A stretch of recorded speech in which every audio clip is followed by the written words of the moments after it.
But today is super uber special. Maybe not for any particular reason, except for there's been a whole bunch of stars that have aligned today that have really irritated the crap out of me. And I really think it's important to share this on multiple levels. First of all, there was this happened sort of later. This was something that happened later in my morning. Can you imagine that it's only 10:45 here where I live? I hit ass. But already at 10:45 this morning, I have so much to be upset about. So one of the last things I got before I decided to do this, hey Lynn, was the concept of picking battles. So choosing which battles, what hill are you going to die on? What are the things that you're going to hold steady to and you're not going to let go of? There are reasons why we say pick your battles, because you don't want to just, there's so many things that on Facebook, let's just be honest, there's just so many things I just look at and go, yeah, next, right? Hi, Michaela. So breathe. But there are so many things that I look at and think, well, that irritates me. Okay, next. And I just go past it and it doesn't matter. So when it comes to picking battles, one of the things that I think is important to do is when I look at something that irritates me, I think, does this matter? Can I make a difference? Is it just an irritant? Like, is it just a rock in my shoe that I just need to dump? Or is it literally somebody who's bashing me on the side of the head with like a rock or something? And I really feel like this is one of those moments. This is a battle picking, stand on a hill and die on it. Like this is a moment. And I've had this conversation before. Hey, Uncle Vern, I've talked about this before in other ways. And it has to do with the way we treat women specifically. And the way we set people up. I don't wear makeup. And this is something I feel very strongly about. I have always felt very strongly about it. I hate the way it makes my face feel. I don't like it on my face. I hate touching it. I hate putting it on. There's nothing about makeup that I like. I don't not wear it because I'm making a statement. I don't wear it because I hate it. I don't like it. I put makeup on my face and my face feels sweaty. Like, it's gross, okay? Like, I don't like it. And just because I'm a woman, why should I wear it? That's my honest question to you. Why should I wear it? This stems from a bigger issue. And the bigger issue is the fact that we hold women to this strange place that we don't hold men to. Women have to be a certain way. There was a comment that was made recently. So if you're not from where I am, we're having an election right now for the mayor of our city. And one of our possible mayor candidates she's a woman. She's the only woman in the race. And it's interesting to see the kinds of things that are being written about her that aren't being written about the men. If you remove the garbage that they're talking about and get to the heart of the issue, that's what matters. What my face looks like, what my hair looks like, what clothes I put on my body doesn't show you anything about what's inside my head, about what I hold in my heart, about what my true values and thoughts and beliefs and education is about. That is ultimately way more important than anything else. And yet, because we hold women to a different standard, we put different we hold them to a different place than we hold men. Never once do I ever hear comments on live videos about how a man should put mascara on because it would make their eyes wider. And yet I get that. Hey, Pearl. People will say to me, you should put mascara on because then it'll make your eyes look brighter. I don't care what my eyes look like. I'm here to share information. I'm here to share my life with you and my help for you. Hey, Ian, nice to have you here. It has nothing to do with what we look like or how we present ourselves other than block those people.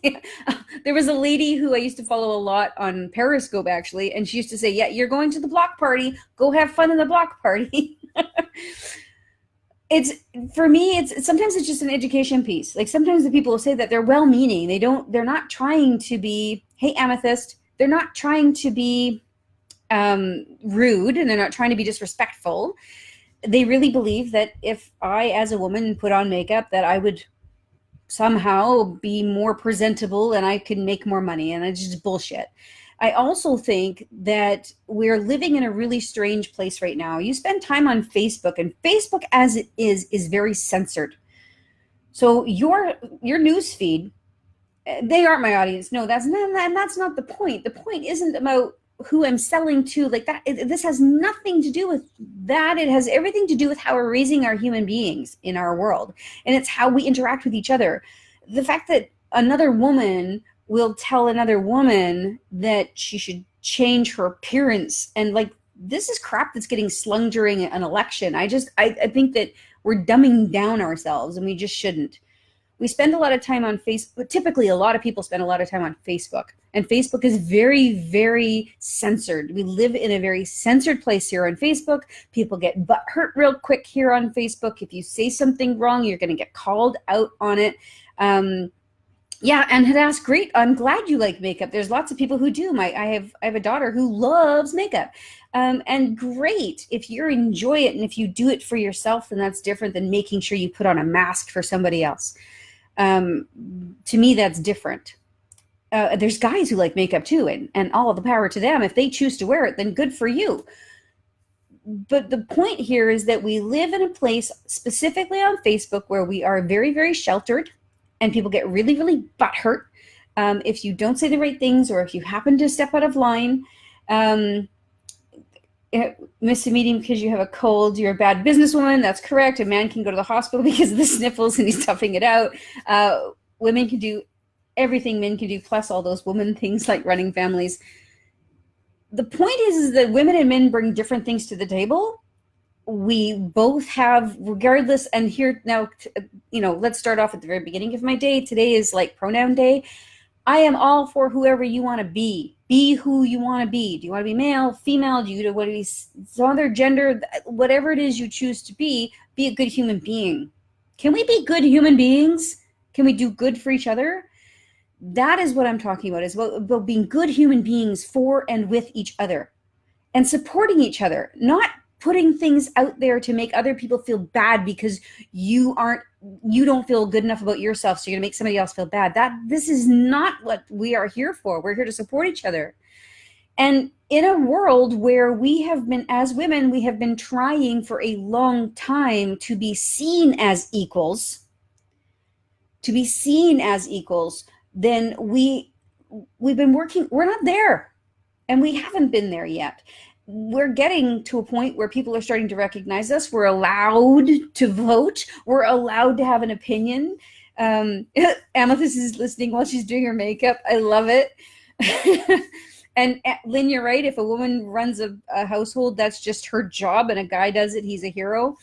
These labels, these things we're putting on shit just needs to stop. Facebook sends out a strange picture, and I'm more and more I'm more and more disliking my time on Facebook because of how censored the world is. I was on Twitter this morning, which is one of my favorite places to be, actually, and there was a reporter there who had said something to the effect of how upset he was that Twitter did not censor this other person's tweet because they said something bad. And from my perspective, my own perspective, I did not like what that other human being said about other human beings. I really believe that what that other human being said was not very nice. But I also believe, I believe you can be a good person and be in politics for a while. I do. But I also believe that we have the ability to self-regulate. Now, Tumblr does a pretty good job of self-regulating. And pretty much everything goes on Tumblr. There's something for everybody. Reddit does an amazing job of self-publishing or self-policing or looking after yourself. But the thing is that we, in Facebook land, we're allowing Facebook, the all-powerful, to choose what to show us, to tell people they're not allowed to have a voice. The Americans with the First Amendment, being able to say what you want. It might be hurtful to hear somebody else say something bad, and it might be spreading hate if somebody is saying something bad. However, they will only attract like. Okay? So I personally am a very, very positive human being. I believe that there is good in everyone, which also brings me to the point that, yes, I think you can be a good person and be in politics. I really believe that there is a good in everyone, and everybody is born with the ability to choose to be positive. Now, you have to make that choice. You have to make that choice, and whether you want to be a good person or you want to be bad to other people or you want to shut other people down. Sometimes you don't know you have a choice, and that's a problem. But I think that the more that we should on other women, the more that we drag other women down because we don't feel good, the less we're going to make an impact on the planet. We have a huge opportunity to make an impact, a lasting impact. We can bring so much to the table.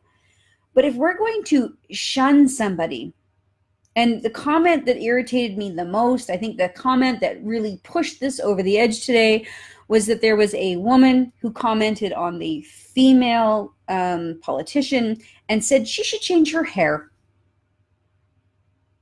because her hair is going to dictate whether or not she can run the city. That literally, I swear to God, those were the words. Like, her appearance is how is going to dictate how she's going to run our city. And that is absolute crap. This woman who she's speaking of has a science degree. She's a very intelligent human being. She has gone through a lot of schooling. She has great life experience. Why don't you talk about that? Who cares what her hair looks like? She's clean. She's well presented. She speaks well. It's not like she's wearing shabby clothes that have been stuck into the corner and she doesn't care about her appearance. That has nothing. That is not what's going on. And I think that I wish for all of the women who are watching, I hope, and most of you I know are very supportive of other women.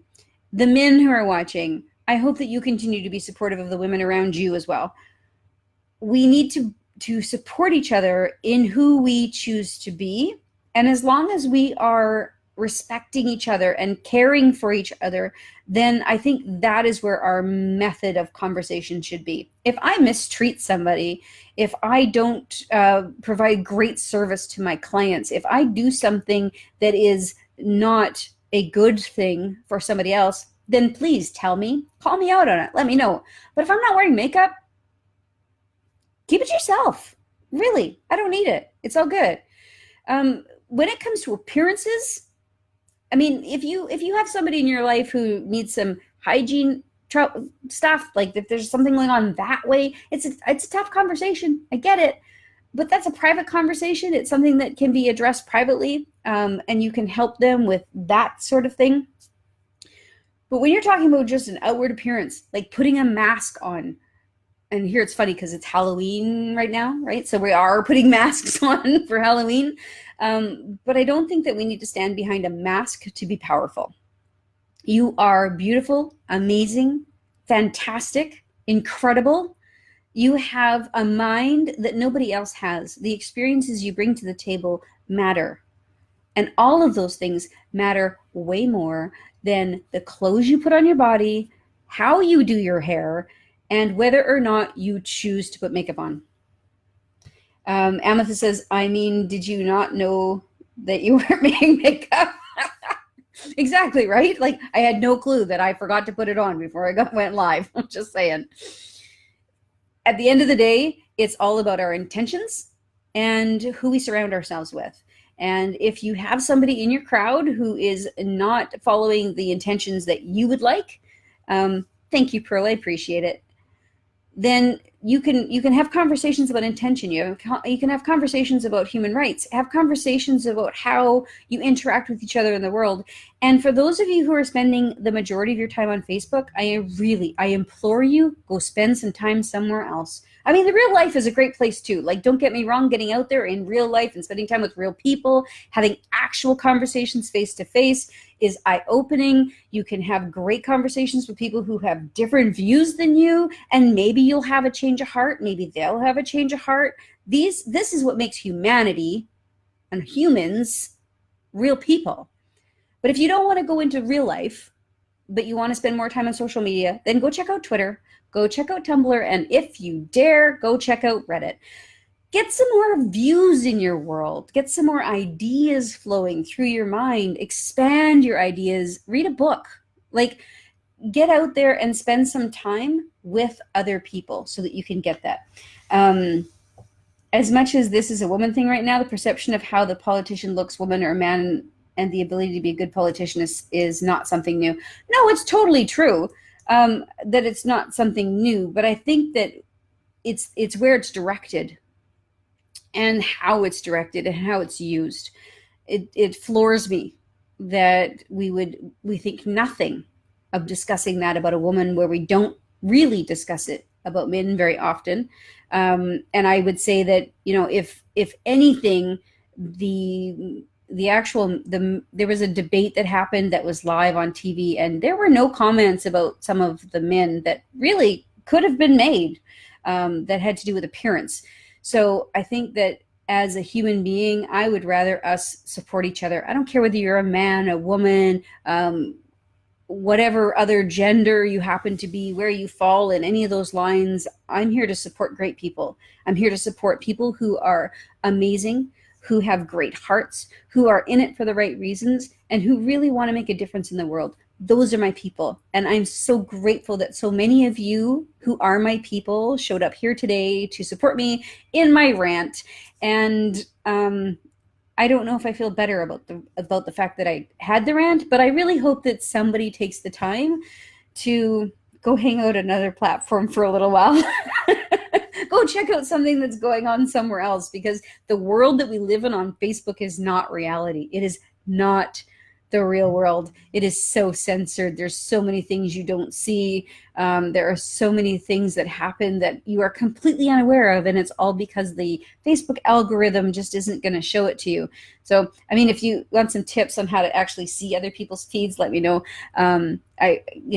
Facebook friends lists, I mean, that's the number one thing I love to do. But you can actually see what everybody's posting rather than just what the algorithm wants to show you. But that's just a small dip in the pond, and it's really difficult to do here on Facebook. But go check out the world outside Facebook and get involved. And when you have something that's important to you, when you have a hill that you're willing to die on, then get out there and say it. Share your views with everybody else. If you disagree with me, that's awesome too. I would love to have a conversation where you disagree with me and how women should wear makeup and how we should be more doll-like, in my opinion. I really feel like the whole Barbie thing comes out when we start talking about trying to make people look a certain way. Anyway, have yourself an amazing day. I've got work to get done, and I'm kind of procrastinating. So see you later. Bye. And welcome. I just wanted to talk to you guys quickly, I hope quickly, about your life in autopilot. Thank you so much for being here, my replay viewers. I appreciate you so much. Please leave a comment below, say hello, let me know who you are, where you're from. Also, tell me, what you think about your life and whether or not you think autopilot is a bad thing at all.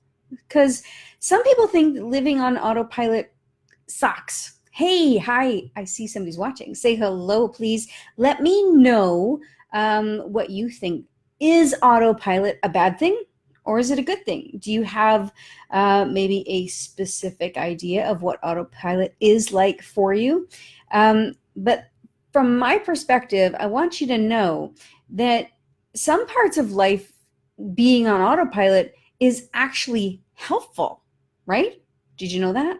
Because you think about your brain and your heart and your lungs.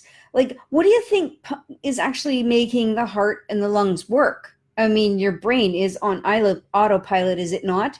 It's what's causing you to inhale and exhale without having to think about inhaling and exhaling all the time.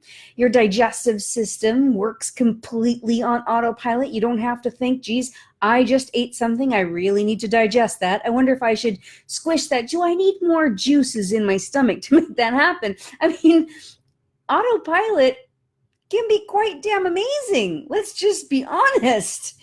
So the other piece of this, though, is that some people will say, well, you know what? If I'm living my life on autopilot, then I'm not making my own choices. I'm not making my own ideas, or I'm not taking advantage of all the things that I could possibly have in my life.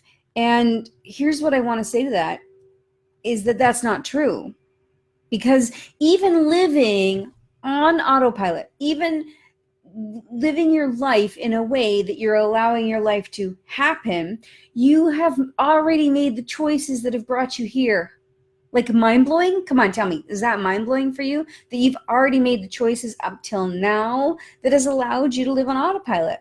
Your brain loves autopilot. Your brain is happiest on autopilot. It doesn't feel threatened when you're on autopilot. It, in fact, enjoys and is embracing the concept that you are living easily. Okay? So autopilot equals staying alive, right? The whole concept of not having to worry about how your body functions, your brain does it on autopilot. The other side of this is your day-to-day life on autopilot.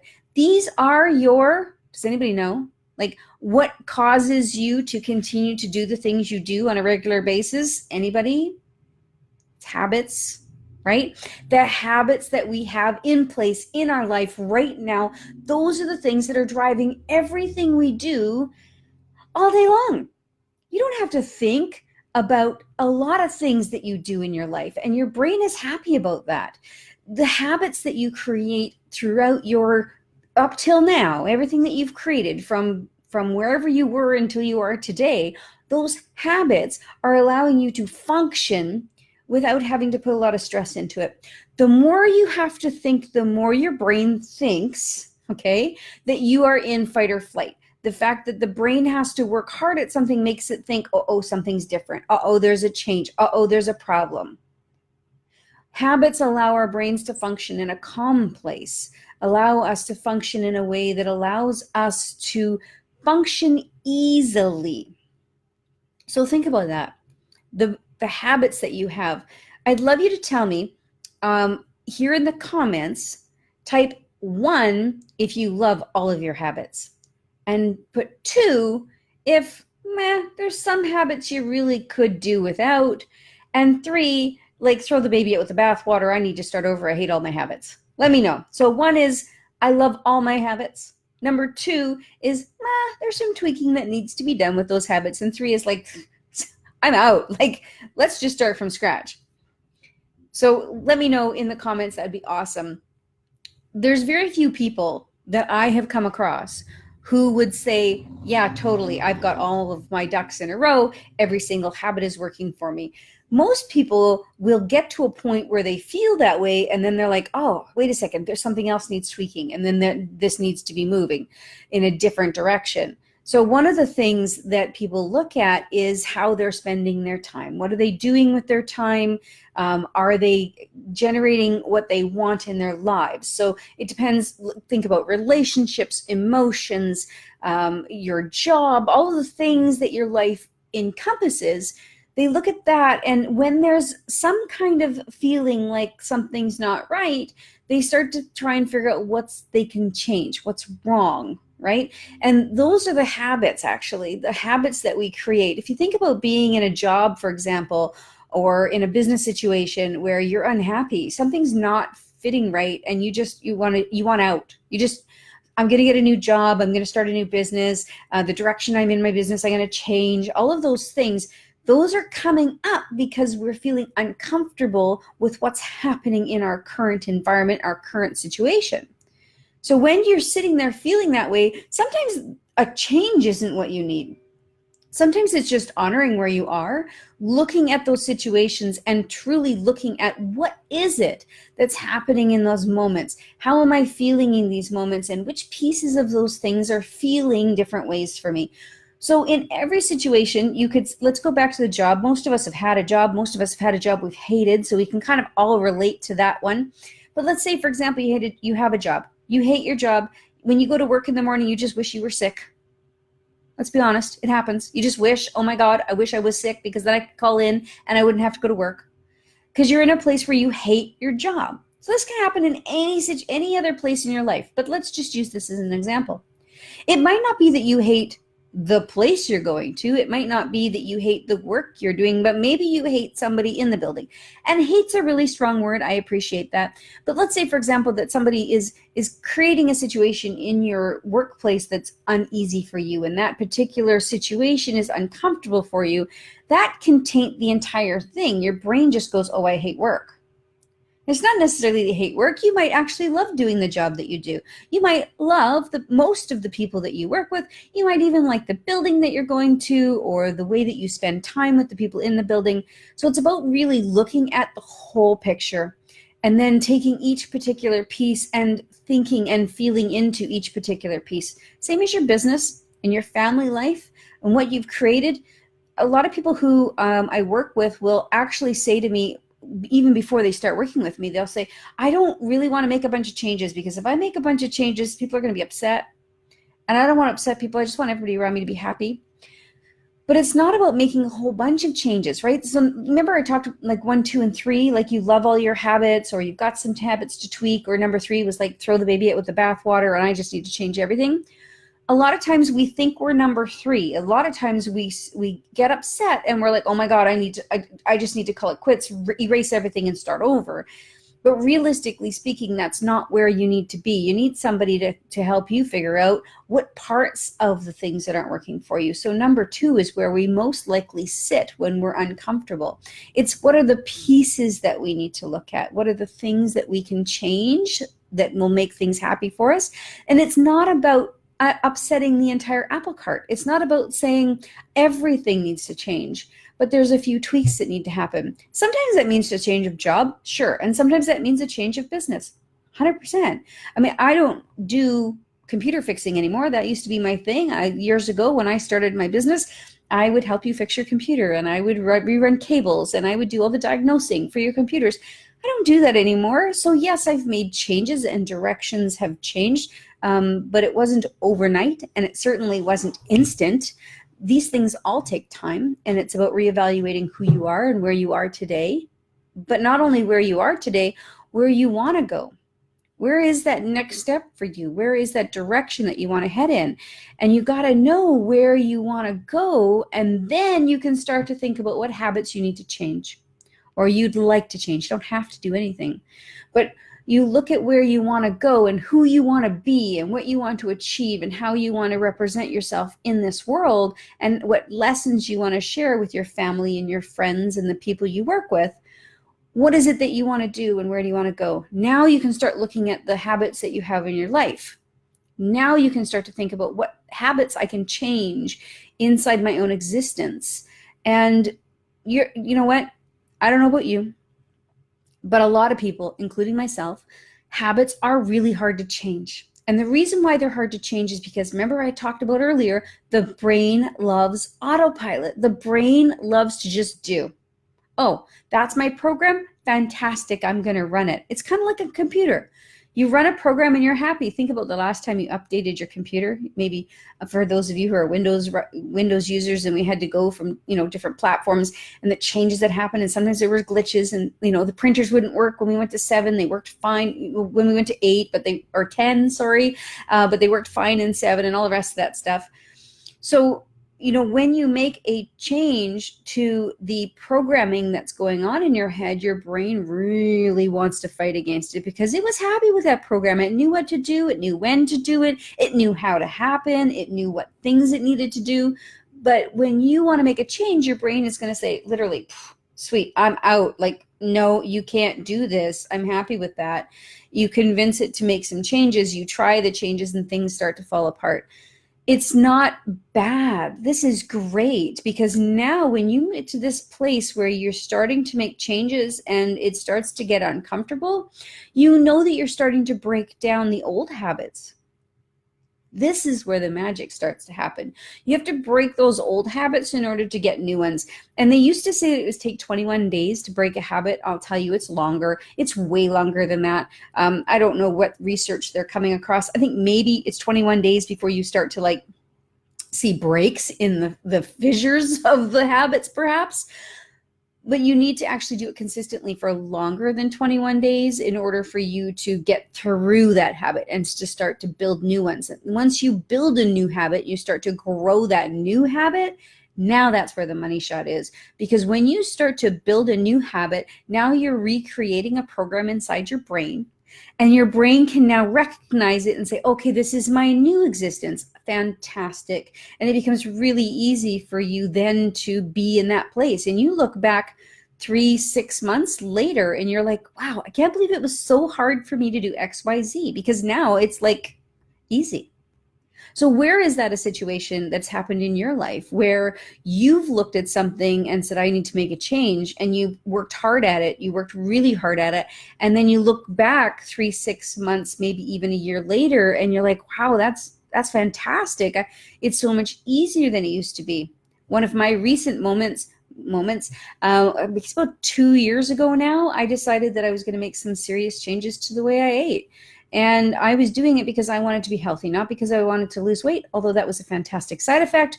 I wanted to make changes to the way I felt, my body, and the way that my body was functioning. And at first it was really hard. Like the sugar withdrawal alone was like catastrophically annoying. I remember my husband and I sitting across the desk from each other and just like screaming at each other. It's like, wait a second, this is sugar. Hang on a second. So breaking that immediate habit was really, really tough. And making new habits and putting new situations in place to build up new habits, now it's not so difficult. Do I still eat sugar? Yes. Do I eat it like I used to? Hell no. But you can see that when you create new habits, it's easier to come back and look and say, wow, that is much easier than it used to be. You know, for example, this drink here is a matcha drink that I make, and it has no sugar in it. Thank you so much for the thumbs up. I appreciate it, Daniel. So that is a matcha drink made with cocoa, and it's made with, hey, Olga, thanks for being here. Love it.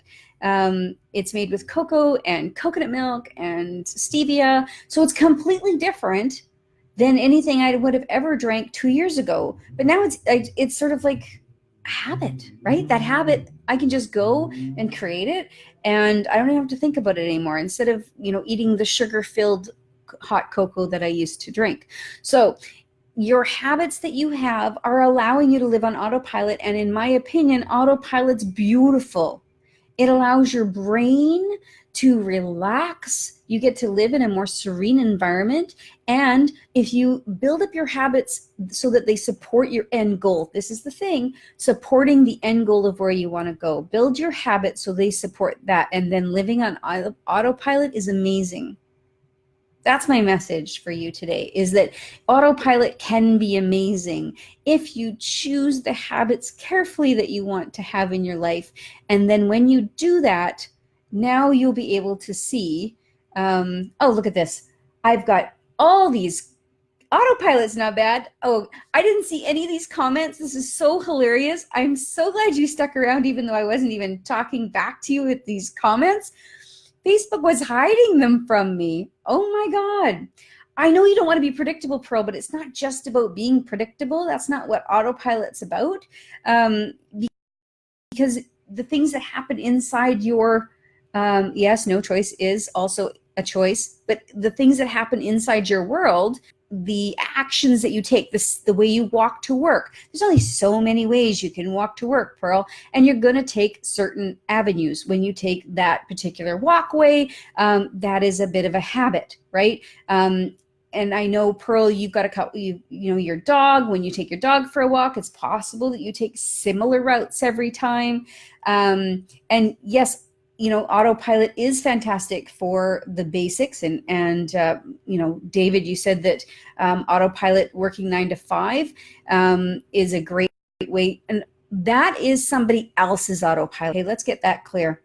When you're working for somebody else, and you're working for somebody else's business, then they have you on a specific autopilot because it's in their best interest. However, you can create your own autopilot, and that's what I'm talking about, is creating your own autopilot that serves you best, that allows you to get the most out of your life. So you can choose when you wake up, when you work, how long you work for, but these things are already on autopilot. So you're kind of kidding yourself if you think you're not already on autopilot, that's for sure. So Olga says, but 4 times as soon as possible. I think it's how many times it takes. Oh, yes, the 21 days thing. You're right. It takes a long, long time. And change does equal growth, Pearl, 100%. We are changing all the time. And it's about whether or not we are allowing ourselves to be changed by our environment, or whether we choose to make changes ourselves for our own benefit. Now, our own benefit can be to benefit others as well. We certainly do make choices, and we make those choices sometimes for the benefit of others. But that is still a choice. If you choose to make a change because it's going to make somebody else happy, then that is your choice. Okay? So everything is a choice. Some of our choices are harder than others, and some are easier. But at all times, we have this beautiful ability to make choices. And just because we made choices yesterday that we weren't happy about doesn't mean to say that we can't make new choices today, because each new day allows us to create and do and be and have what we are looking for in the universe. But at the end of the day, you need to know where you want to go. What is it that you want to create, do, be, have? What does that look like? So that you can then evaluate your current habits, your current autopilot, and to see, is this serving me? Is this getting me to where I want to go or not? Then when you decide that, then you have the option to be able to say, hey, I need to make some changes. I wonder what changes I should make, and do some digging and thinking, and leverage your help that you have around you. You know, if you have a question, you want to talk to me about this, I'm more than happy to do that. I love discussing these kinds of things, even if it's just a momentary, what's going on? Sitting down and talking about life and the direction you're heading is, in fact, one of my main passions, is to help other people to create, do, be, and have their most wonderful life. So if you need somebody to chat with, definitely hit me up. I'm more than happy to have that conversation. Thank you so much, everybody, for being here. I appreciate all of you. And if you got something out of this, or if you think somebody else could get something out of this, please share it.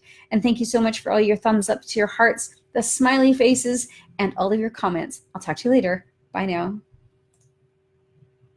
There, and welcome. It is currently Friday the 13th. And Friday is an awesome day for me for so many reasons. I love Fridays. We get together as the family for the weekend usually. Here now, of course, with it being the summer, there's a whole lot more activity that happens here during the week than usually happens when my husband, of course, he's a teacher. So when he's away at school, it actually is a little quieter around here during the day. So it is different, certainly at different times of the year. But right now, being that it is, in fact, Friday the 13th, I've never, ever had a hang up about Friday the 13th. I don't know if you guys ever have had any kind of strange thought about whether or not it was lucky or unlucky. In fact, I've often said that, you know, if I had an apartment building, if I owned a skyscraper of some kind and there was more than 13 floors, I would have a 13th floor. Like, I just don't understand the problem with the number. It's a number like any other. It's not like we don't teach our children to count the number. I don't know. It's bizarre. So for me, I actually had a cousin that was born on a Friday the 13th years ago. Many years ago. So for me, I don't have an issue with the 13th or Friday the 13th put together, or black cats crossing my path, that sort of thing. Not so much superstitious on this end. How about you? Are you superstitious because of different things? Maybe you don't like to walk underneath ladders, or, you know, if you break a mirror, you think you're going to have 7 years of bad luck and that kind of thing. Not sure where you're feeling on that one, but for me, I'm out. Doesn't really matter much to me. If you join me here, please say hello. Definitely let me know who you are, where you're from. And if you stumble across this and you don't know who I am, my name is Angela Mondor, and I'm also known as the Geeky Girl. I work with business owners who are extremely busy and stressed out to help them find the zen in their life, really, to find a way to work their life and their schedule in a way that's going to make them happy, which leads me to this concept that, you know, how I wrote this for live. Hey, Mike, how's it going? the whole concept of joyful rebellion. This was, now every year I choose a word for my year going forward. So in November is usually when I start planning what I'm going to be doing the following year, getting things together and tied up in a cute bun so that I can get it rolling out for the next year.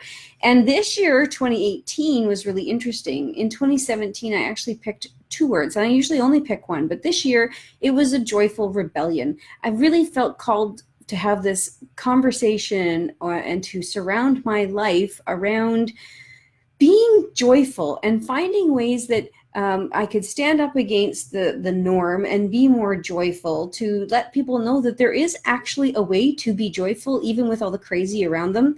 Hey, Greg, nice to have you here.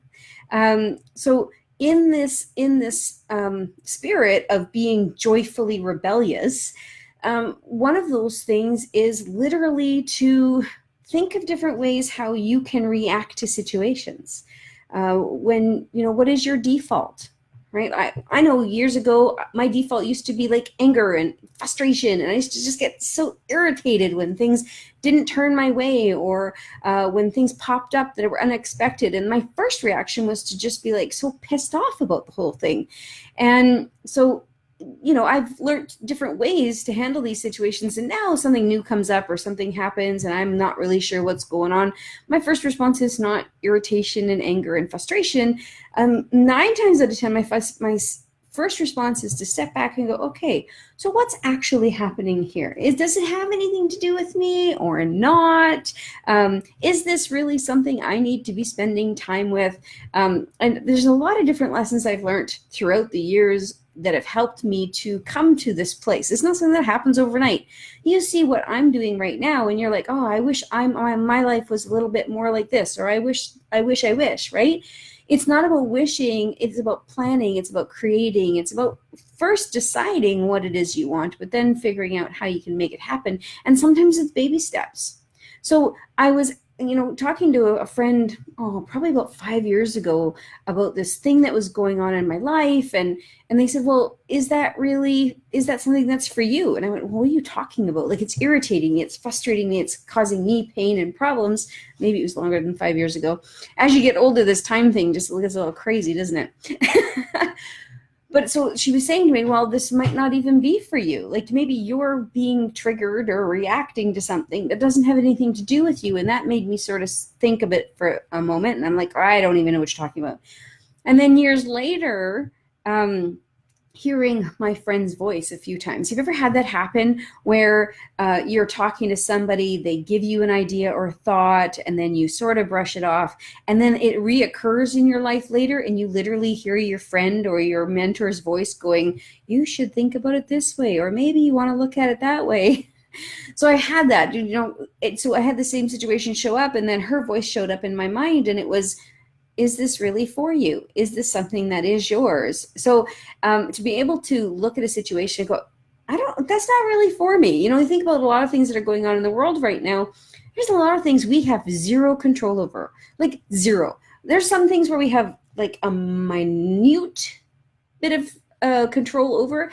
And the more control you have over a situation, the more involved you have to be in that situation. So you have to decide, do I really want to be involved in that situation? And the other piece to it is, if you don't have a big say in it, if you really have no say in it, then getting yourself all wrapped up into a ball and getting irritated and frustrated about all the things going on around you is not serving you any. Instead, find ways to serve you and become that joyful rebellion. Now the phone's ringing.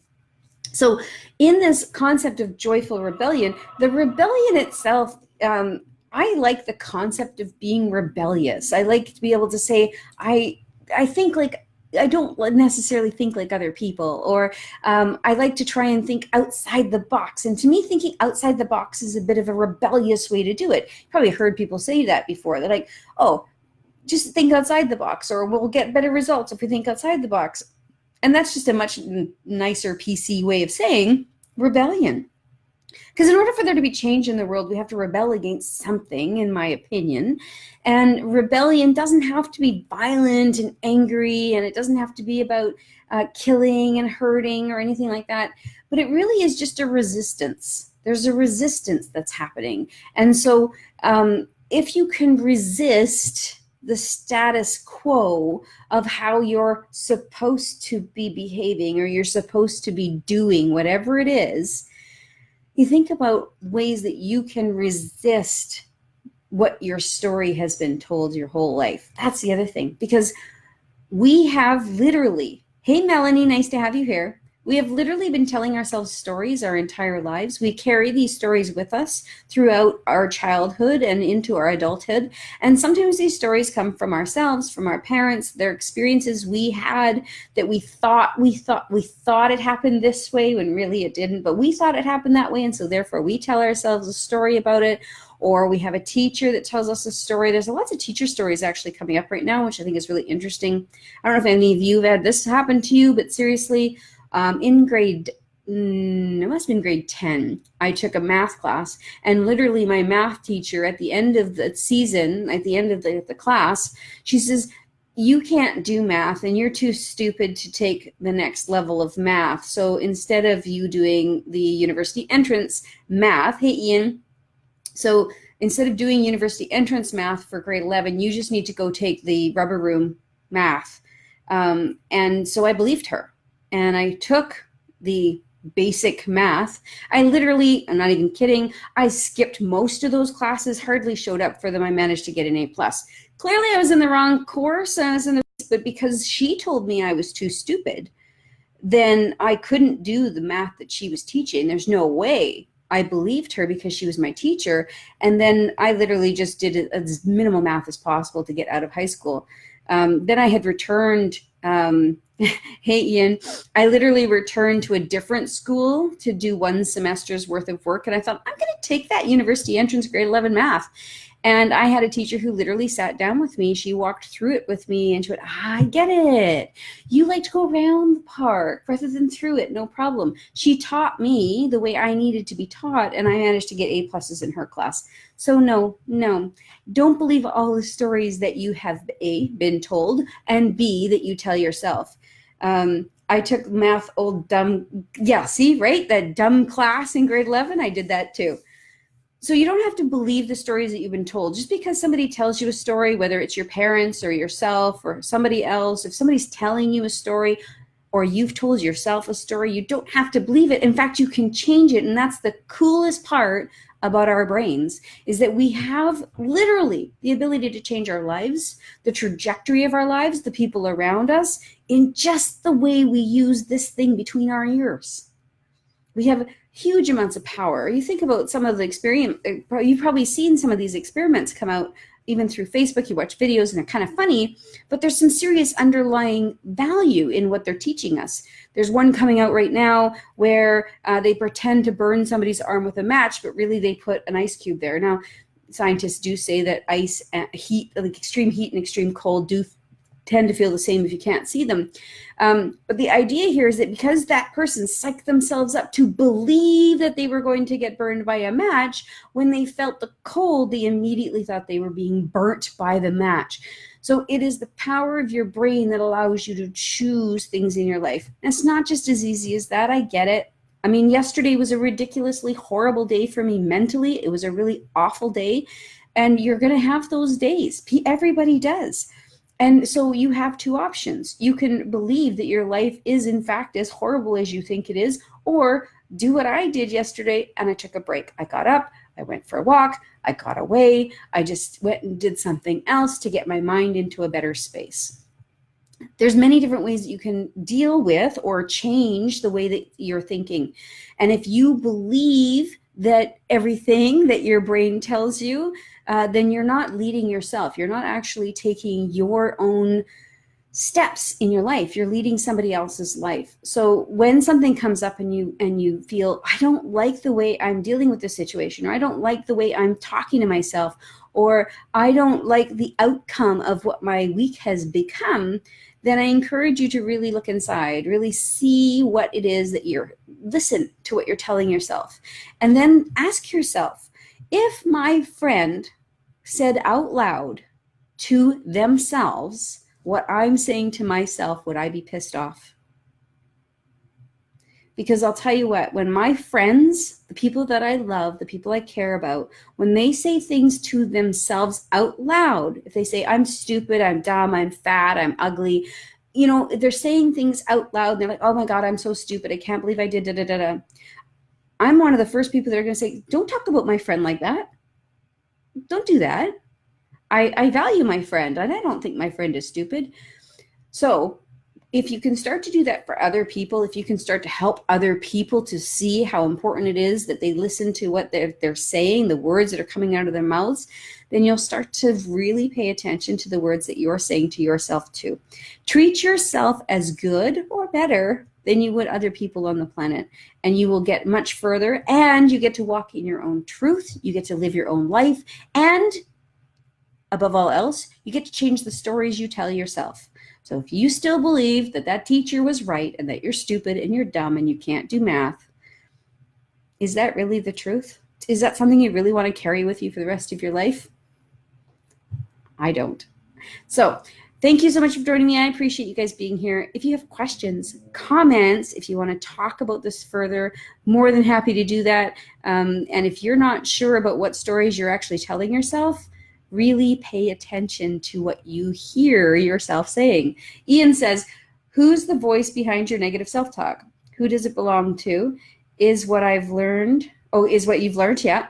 It's usually a shitty parent who installed their self-doubt into their children. That's totally true. That could very well be where it comes from. It could come from, it usually comes from some sort of authority figure. It could even come from a silly experience. So I've worked with people before where they've told me something and I've said, well, where does that come from? And they don't even know. We do a little bit of digging, and it turns out that when they were like 6 or 8 or whatever, something happened, and it was very, very, like, if you look back on it, it doesn't matter much. But it was sort of like a situation, let's say, for example, that they went to the store to buy ice cream. They bought the ice cream, and they literally had to scrape up all their pennies together to get enough money to get the ice cream. And then the ice cream fell on the pavement and they had wasted their money. So something as silly, right? Like you might think that's just a silly thing, a passing moment.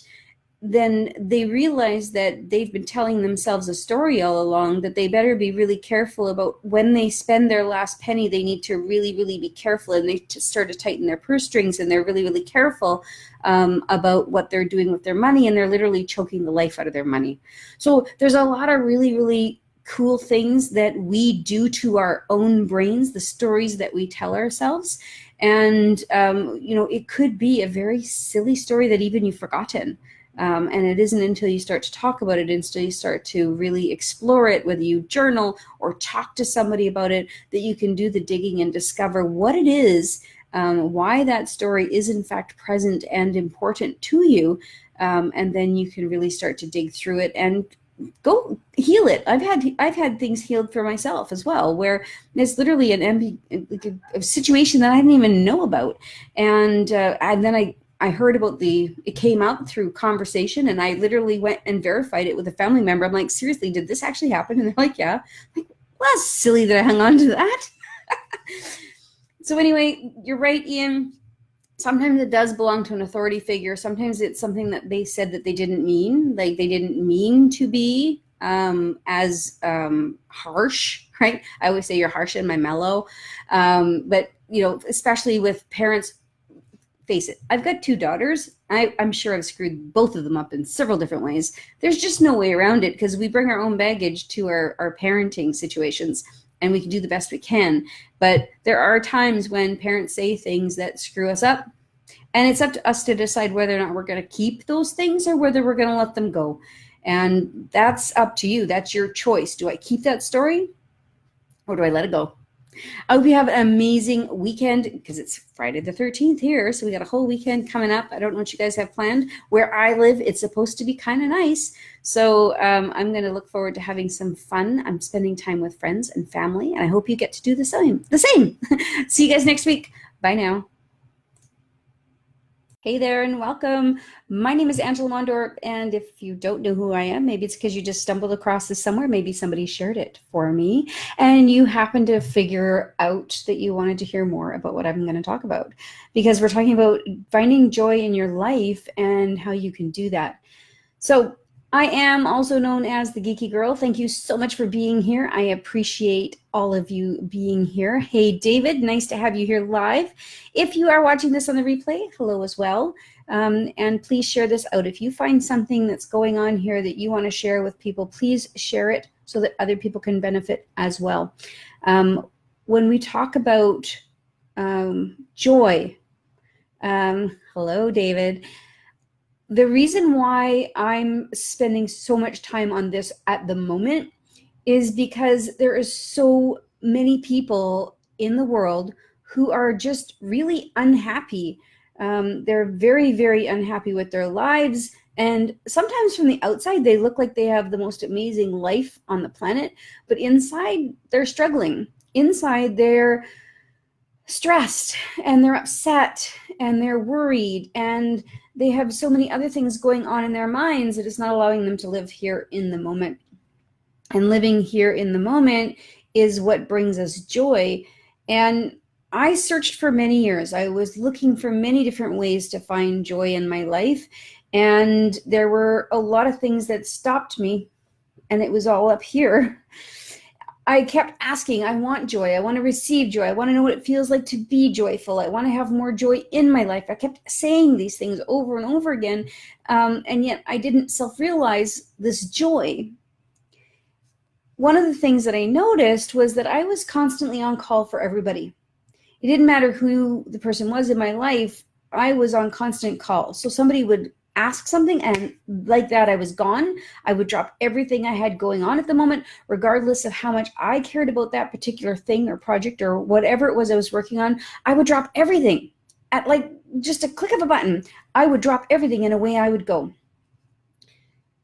And what that did was that it created this environment around me where people who were connected to me, people who were around me, when I was there, they just literally didn't do anything for themselves because they didn't have to. They just knew that all they had to do was ask, and I would jump and I would say how high, and off I would go and do what they needed to do. And I felt like that was what I was supposed to do. I felt like that was what I was supposed to be here on earth to do, like to just be to serve other people, to help them, because that was going to bring them joy. And by bringing them joy, I would get joy.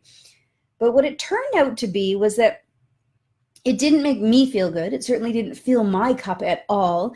And it made other people rely on me, and they didn't find the joy in the relationship with me either, which is sort of almost paradoxical, right? You think that by giving all of it away that, you would get that return, and then you'd have a great relationship. And right, David, it's important that you have to look after yourself before you help others. That concept of you have to fill your cup in order for you to pour from it, it is 100% true. So the relationships weren't awesome.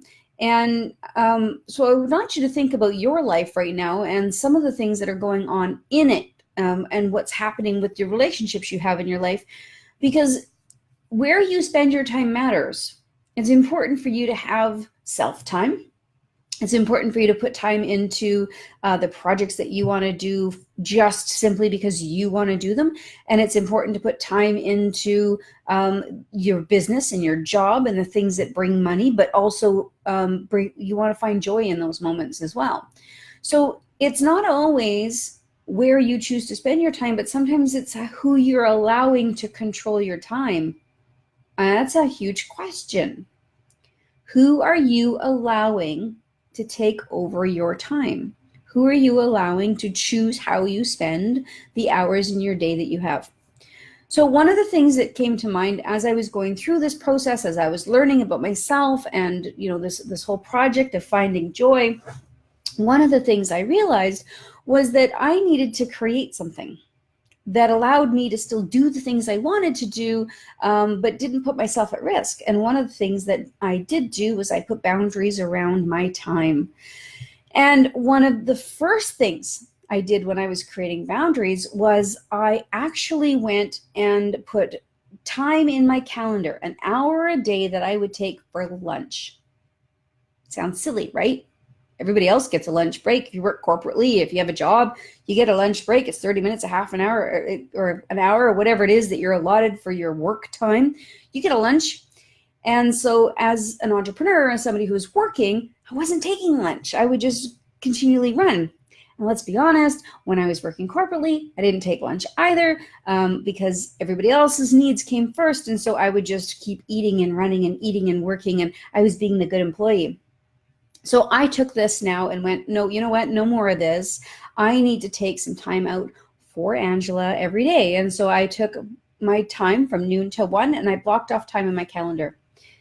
Now, the key point here is that it's really important that you honor that time for yourself. If you choose to take time for yourself and you choose to say, I'm going to allot X time for me, whether that's first thing in the morning, last thing before bed, sometime at lunch, whatever, whenever you choose to say, I need this time, I need it for me, I need it for my own personal growth and sanity, the hardest part now is honoring that for yourself. If you're like me and you're somebody who likes to give and do for others, then it becomes easy to go, oh, well, I can just put that off today. I don't need to do that for me today. I could do that later.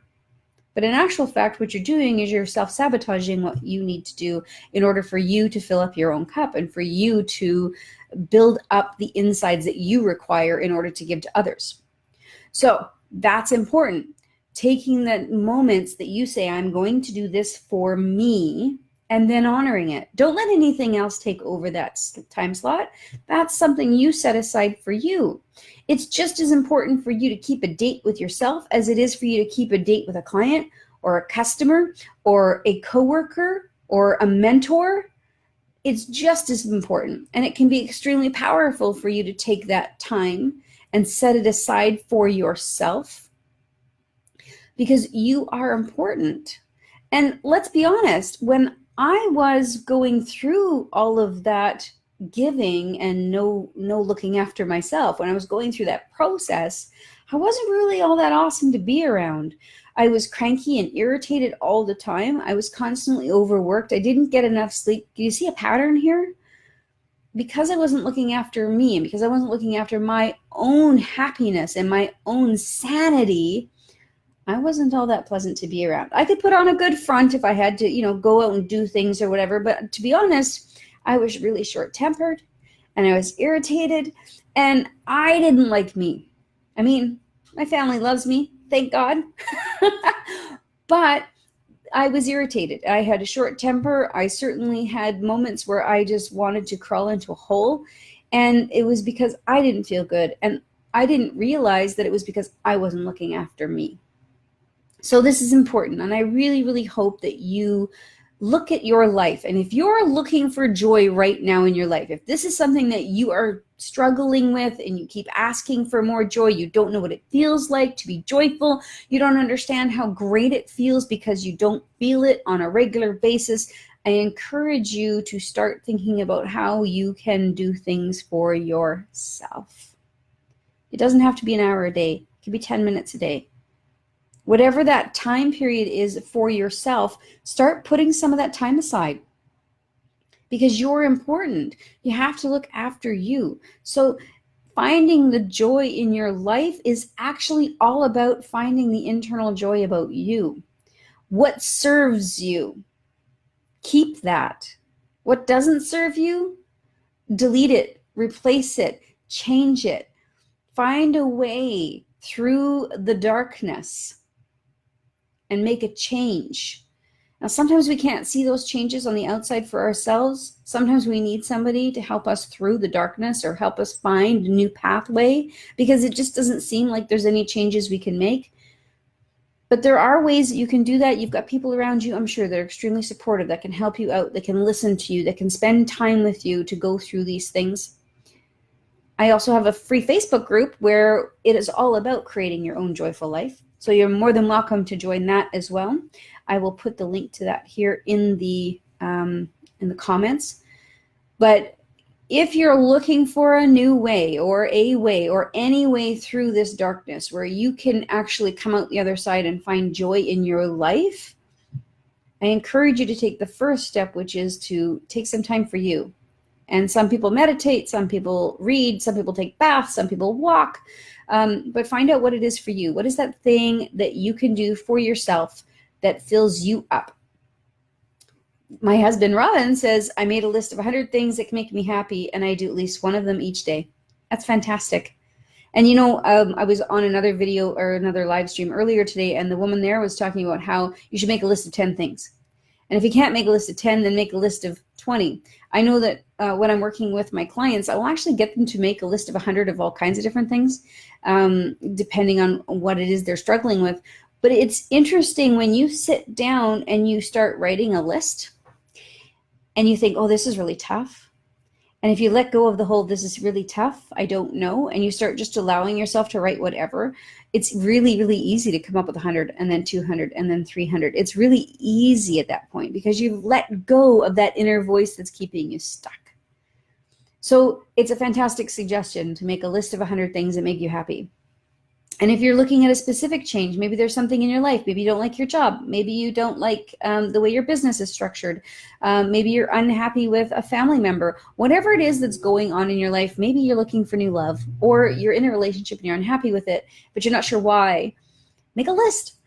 Start writing out a list of all the things that you would like to have or all the things that you would like to see in your relationship. Think positive, don't think negative. So don't, if you're thinking about like your spouse, for example, if you're unhappy with your spouse, don't write all the things you're unhappy about with your spouse. Instead, write all the things that you would love to have in a spouse.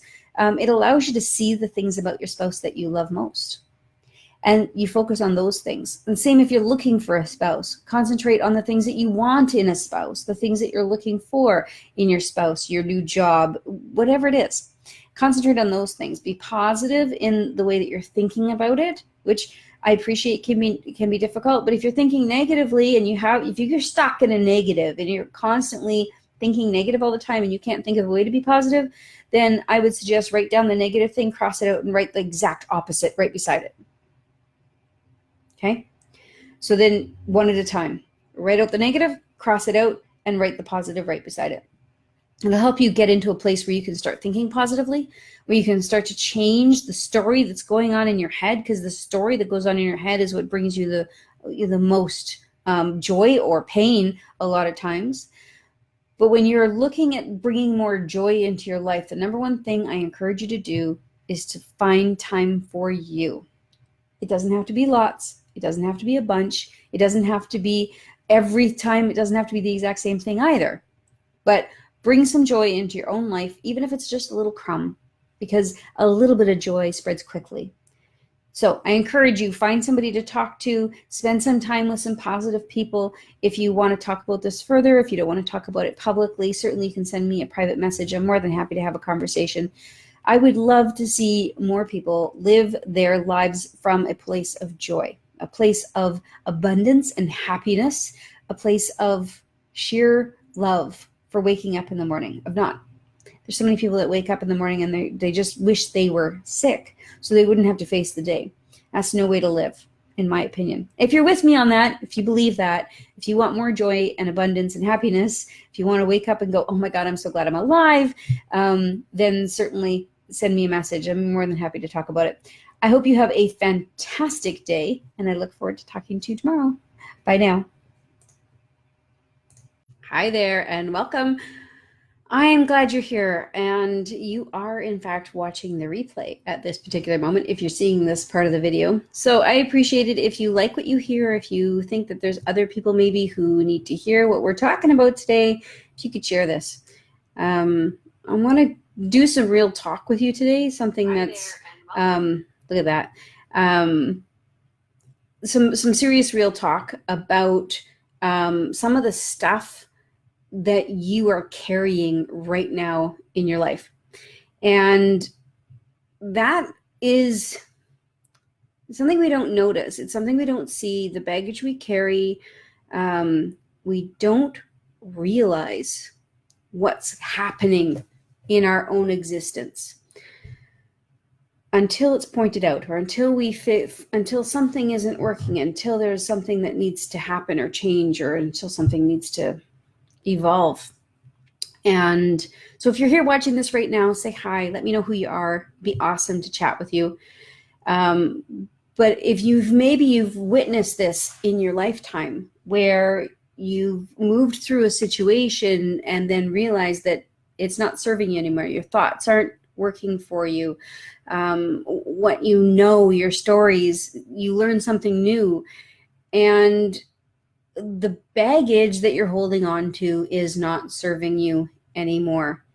Everything that we have in our life is here for a reason, a season, right? You've heard the saying, but I want you to think a little deeper about what that actually means. I talk a lot about stories, about the stories that we tell ourselves. Hey, Melanie, nice to have you here. The stories that we tell ourselves silently, the things that we say to ourselves, whether we're saying it to ourselves about our bodies, our minds, our lives, our jobs, all of the things that we talk about on an emotional level or a quiet level matter so much. I often hear my friends, they'll say something that is negative about themselves, or it's not pleasing about themselves. And I often say, stop talking about my friend that way. And here's what's deep and important about that is that if you are saying things about yourself that you wouldn't want your friends to say about you, then I encourage you to kick your own ass, to really personally sit down and say, I don't want to say those things to myself anymore. Hey, Darlene, nice to have you here. Because what we say to ourselves, whether we're saying it verbally out of our mouths or whether we're saying it to ourselves inside our brain, it doesn't matter how we're saying it to ourselves, it affects who we are. And what we're doing today matters more than what happened in our past, because our past is over, it's done, it's happened. It's time to put all those things to bed because those don't matter anymore. It only matters what lessons we take forward from those moments. And I was listening to a book recently. It was talking about how we don't hang on to the positive of our past because we are quick and easy to grab what we need from that and move forward and implant it into our lives so that we can grow more in our new existence in tomorrow. Today's just as good as any day to say, I'm done, I'm over it, I no longer need that story, it doesn't serve me.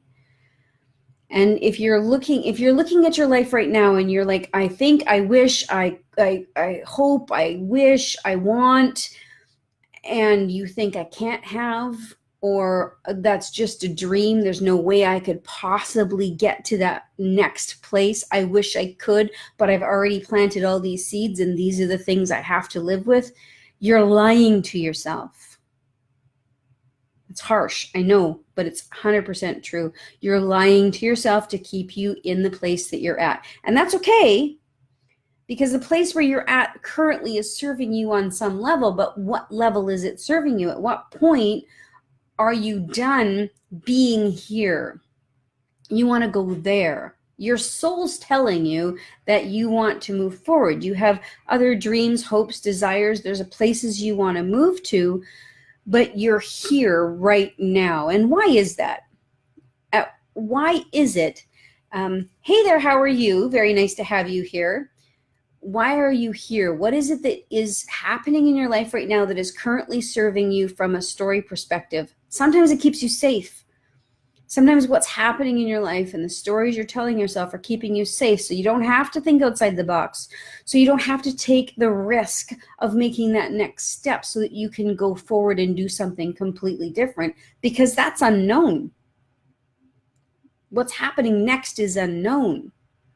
What you have now is known, and known is always safe. Even if you're in a bad situation, even if you're got a whole bunch of debt, or even if you are hating your life. I'm very good. How are you, Lexman? Even if your life isn't the way you want it to be, What's happening right now is keeping you safe because it's what you know, and our bodies want us to stay. Our brains are, the reptile mind wants to keep you in a place of knowing rather than a place of wondering. But when sometimes the universe will force our hands. Things will happen in our lives and we have no choice but to take that next step. And it's how we take that next step that matters. And so I want you to think about what's happening in your life right now, the energy that you currently are bringing forward into tomorrow and each tomorrow after tomorrow. So if you're stuck, lots of people are stuck. If you feel like you have no choice, you're wrong. You have choice every day. Your choices may not be the choices you want yet, but every day you get to take an opportunity to take one more moment and get one more step closer to the choices that you dream of taking. But the only way you're going to get there is if you truly embrace the idea of where you want to go. You have to know where you're going. Because if you don't know where you're going, if you haven't decided what it is that you want to do and where direction you want to head, if you haven't decided on that, then everybody else around you will decide for you. Everything else will happen for you, to you, about you, around you, and you will just follow as it is. And this makes us unhappy. Following and just being part of and not taking part in doesn't serve you. It makes you unhappy. It makes you unhappy because you're not moving towards that thing that you're actually supposed to be doing. That period in your life where you can create, do, be, have all of the things you know you were put here on this planet for. That's where you need to, what you want to be. That's where you want to go. And until you really honor that, until you know what that looks like, until you take that inside and say, that is where I'm going to be, then you're still living in the past. You're living in the pain. You're living in things that don't serve you any longer. So I encourage you to take a moment and think about, what is it that I'm saying to myself? What is it? What words do I use to describe my current life? What words do I use to describe my current self, my current being, my current place on the planet? Are they positive or are they negative? Do they bring me joy or do they bring me sadness? What is it that you're saying to yourself? If you say you're no good, you are no good. If you say you're amazing, you'll be amazing. So it is the truth of the absolute energy of what we say to ourselves. Everything we say has a value. There's weight to the words we say, and that's why they say what they say. Words still hurt. That kind of thing. It's important for you to be kind to yourself, to honor yourself, and to give yourself the love you need first. You need to love yourself, to fill your own cup so that you have so much more to give. Darlene says, yes, you can choose to let the past empower us so we can use it as an excuse because we're afraid. Thanks. Yes, it's 100% true. Or we live in that past. Something happened in our past that hurt us. There's something there that caused us pain. And rather than say, okay, that happened, here's how I choose to see it, here's the lessons I've learned from it, we choose to live there. We choose to believe the stories, whatever stories that was, whether it's a story we told ourselves, whether it was a story our parents told us or a friend told us, a teacher, some other authority person told us a story, and we chose to take it in, and we chose to allow it to be who we are. That was our choice. But today and every day from now on, you have your own choice. We're here to make our own choices and to make our own lives the way we want them to be.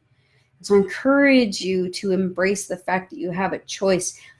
And I also know that sometimes knowing that you have a choice can be more scary than thinking you don't have a choice. A lot of times we think we're just here on this planet, we're just doing our thing, and I don't have any control over my life. I have no control over my job. I have no control over anything that's going on around me. I'm just here. I'm a cog in a wheel. and it's safe. We may not like the wheel we're in. We may not like the cog position on the wheel that we are at, but it's safe to think you don't have a choice. It's safe to just give the power to somebody else.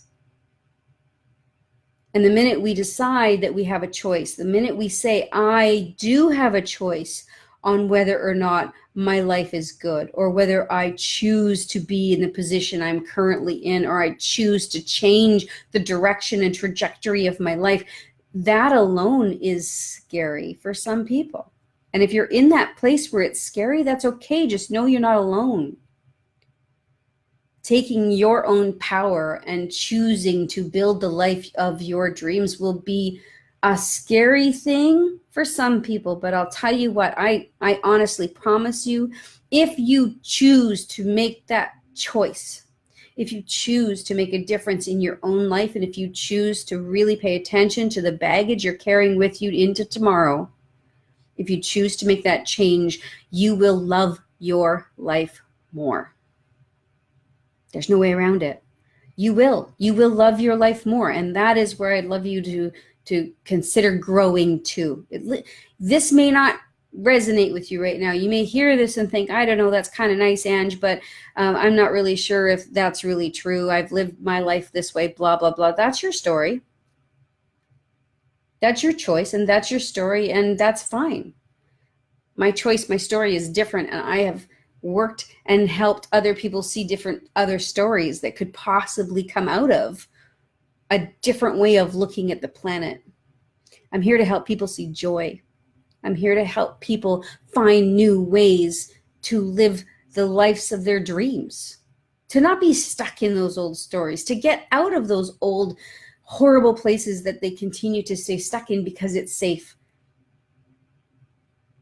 But the joy that's on the other side, that incredible power that you have in your own existence to create something that is way more powerful and way more abundant and beautiful and incredible that could be on that other side, I want to share that with you, because that is 100% where you want to be. Your soul wants to be there. Your heart wants to be there. Everything inside you is pulling you that way. And so that is what I encourage you to think about today. What are you holding on to that's holding you back? The weight of the baggage you carry with you is holding you back, slowing you down, keeping you from moving into the place where you would rather be. Forward motion is important in our existence. So I appreciate you guys being here with me today, and thank you so much for listening. If this was good for you, if you enjoyed listening to this, if you think there's other people that would like to hear this, I appreciate it if you share it. And if you have any comments or questions, if you have ideas or thoughts that you want to share with me, I would love to talk to you about those as well. I hope you have an amazing day. It is Friday afternoon, just barely here. And I've had a really long week, actually, and I'm looking forward to spending some quieter times here with my family this weekend. And I look forward to talking to you guys again next week live.